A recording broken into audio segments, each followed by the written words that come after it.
வணக்கம் நேயர்களே.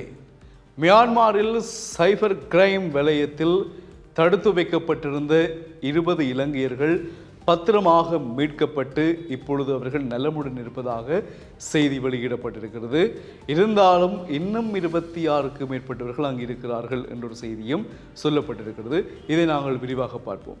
பொதுவாக யாழ்ப்பாணத்திலிருந்து இலங்கையிலிருந்து வெளிநாடுகளுக்கு செல்கின்ற எம் உறவுகள் சில வேளைகளில் எல்லை பிரச்சனை மற்றும் வேறு பிரச்சனைகளுக்காக அந்த நாட்டினுடைய எல்லைப்படைகளால் போலீசாரால் பிடிக்கப்பட்டு சிறையில் அடைக்கப்படுகின்ற வரலாறுகள் இன்று நேற்று இடம்பெற்று வருபவை அல்ல, காலங்காலமாக இடம்பெற்று வருகின்றன. அந்த வகையில் சைபர் கிரைம் வலயத்தில் மியான்மர் நாட்டில் 58க்கும் மேற்பட்ட இலங்கையர்கள் அடைத்து வைக்கப்பட்டதான செய்தி சொல்லப்பட்டது. அதன் அடிப்படையில் கடந்த மார்ச் மாதம் 8 பேர் விடுதலை செய்யப்பட்டார்கள்.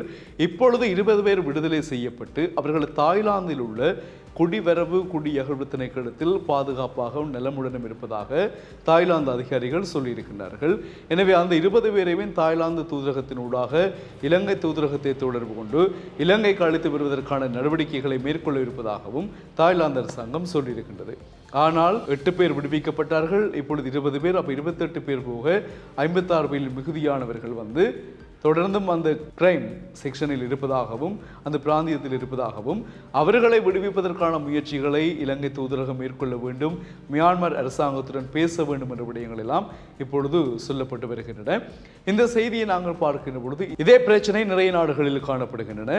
இலங்கையிலிருந்து பொதுவாக அங்கீகாரம் பெற்ற முகவர்கள் ஊடாக சரியான முறையில் பதிவுகளை பெற்று வெளிநாடு செல்கின்றவர்கள் இப்படியான பல சிக்கல்களுக்குள் எதிர்கொள்வது மிக மிக குறைவு.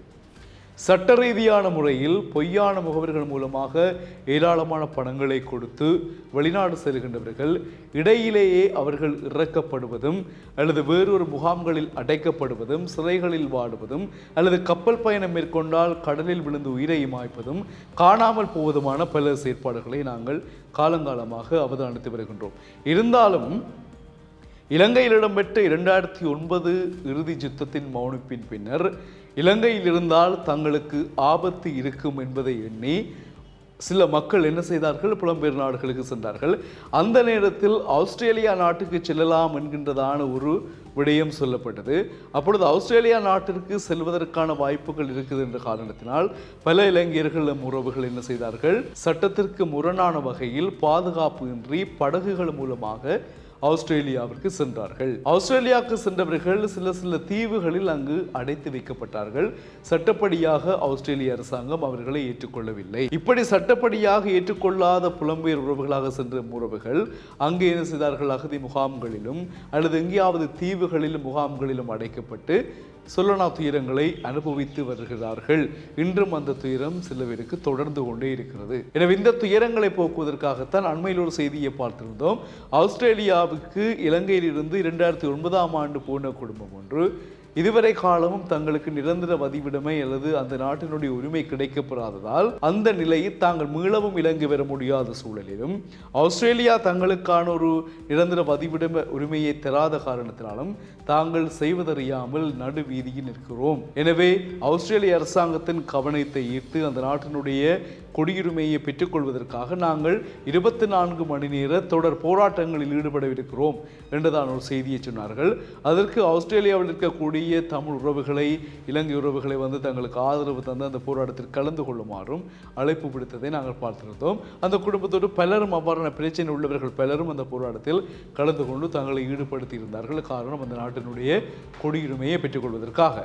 இது ஆஸ்திரேலியாவில் இருக்கக்கூடிய இந்த நிலைமையாக இருக்கிறது. இருந்தாலும் இதே போல கனடா, பிரித்தானியா, அமெரிக்கா போன்ற நாடுகளிலும் இதே நிலைமைகள் தோன்றுவதை நாங்கள் அவதானித்திருக்கிறோம். ஏனென்று சொன்னால் பொதுவாகவே பிரிட்டன் மற்றும் அமெரிக்கா அதுபோல கனடா இந்த 3 நாடுகளும் இலகுவாக கல்வி கற்பதற்காக அல்லது வேலை வாய்ப்புகளுக்காக ஸ்டூடெண்ட் விசா அல்லது ஒர்க் பெர்மிட்டில் போகக்கூடிய நாடுகள்.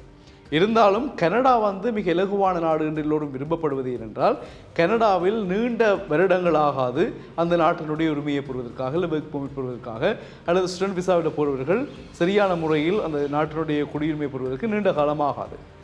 ஓரிரு வருடங்கள், குறைந்தது 3 வருடங்களுக்குள் பெற்றுவிடலாம். ஆனால் பிரித்தானியா, அமெரிக்காவில் அப்படி அல்ல. 10 வருடங்கள், 15 வருடங்களும் ஆகலாம். இது காலங்கள் நீண்டு கொண்டும் செல்லலாம். அதற்காகத்தான் இந்தியா, இலங்கை போன்ற நாடுகள் ஸ்டூடெண்ட் விசாவிற்காக அல்லது ஏதாவது வேலை விஷயங்களுக்காக கனடாவை தெரிவு செய்ய வேண்டிய காரணங்கள் இருக்கின்றன. ஆனால் இப்பொழுது கனடாவை தெரிவு செய்கின்ற போகின்றவர்கள் சரியான மாதிரி கனடிய அரசாங்கத்தினால் அங்கீகரிக்கப்படுகின்றார்களா என்ற கேள்வியும் இருக்கிறது. ஏனென்றால் மியான்மர் மட்டுமல்ல, கனடா, பிரித்தானியா, அமெரிக்கா மற்றும் பிரான்ஸ் நாடுகள் எல்லாமே இப்பொழுது சரியான ஒரு நிலையில் மக்களை உள்ளிழுப்பதில் ஒரு மிகுந்த ஒரு பிரயத்தனத்தை மேற்கொண்டு வருகின்றது. நாங்கள் அவதானிக்கக்கூடியதாக இருக்கிறது. இந்த நேரத்தில் கனேடிய அரசாங்கம் என்ன செய்கிறது? அங்கு செல்கின்றவர்கள் சரியான முறையில் ஒர்க் பெர்மிட் கொடுக்குதா? என்ன மாதிரி இங்கே போகின்றவர்களை அவர்கள் வைத்திருக்கிறார்கள்? இங்கிருந்து போகின்றவர்கள் ஒர்க் பெர்மிட் கிடைக்கும், அது கிடைக்கும், இது கிடைக்கும், இப்படி சொன்னால் அப்படி செய்வார்கள், இந்த காரணத்தை சொன்னால் இப்படி கிடைக்கும் என்றெல்லாம் தங்களுக்குள் ஒரு கற்பனையை வளர்த்து கொண்டு செல்லுகின்றார்களே தவிர கனேடிய அரசாங்கமோ எந்த நாட்டு அரசாங்கமோ அவர்கள் கூறவில்லை இப்படியானவர்களுக்கு நாங்கள் இந்த விசாவை கொடுப்போம்.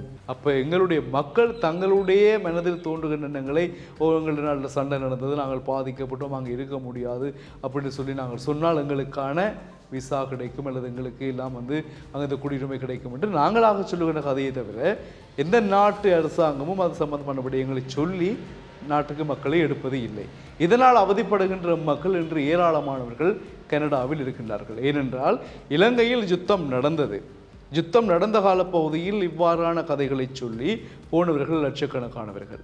ஆனால் இன்று யுத்தம் முடிந்து எத்தனை ஆண்டுகள், 2009 கிட்டத்தட்ட 14 வருடங்கள் ஆகிறது. இந்த காலத்தில் எந்த நாட்டிலும் நாங்கள் சொல்ல முடியாது இலங்கையில் யுத்தம் நடக்கிறது, எங்களுக்கு பிரச்சனையாக இருக்கிறது, எங்களை உங்கள் நாட்டில் தங்குவதற்கு அனுமதி தாருங்கள், உங்கள் நாட்டினுடைய குடியுரிமையை தாருங்கள் என்று நாங்கள் கேட்க முடியாது. ஏனென்றால் அவர்களுக்கு நிலைமை தெரியும், இலங்கையில் என்ன மாதிரி நிலைமை இருந்து கொண்டிருக்கிறது. எனவே இந்த விஷயங்கள் சம்பந்தமாக நாங்கள் மிகுந்த கரிசனை இருக்க வேண்டும். எனவே நாங்கள் பார்த்தது போல மியான்மர் நாட்டில் 58க்கும் மேற்பட்டவர்கள் தடுத்து வைக்கப்பட்டு கடந்த மார்ச் மாதம் 8 பேர் விடுவிக்கப்பட்டார்கள். இப்பொழுது 20 பேர் விடுவிக்கப்பட்டு தாய்லாந்தில் குடிபெயர்ப்பு குடியுரிமை திணைக்களத்தில் இருக்கின்றார்கள். இன்னும் 26 பேருக்கு மேற்பட்டவர்கள் இருக்கின்றார்கள். அவர்களையும் வெளியில் கொண்டு வர வேண்டும், இலங்கைக்கு அழைத்து வர வேண்டும் என்பதில் இலங்கை தூதரகமும் மியான்மர் தூதரகமும் தகுந்த நடவடிக்கை எடுக்க வேண்டும் என்பதுதான் இந்த செய்தி. மீண்டும் சந்திப்போம். வணக்கம்.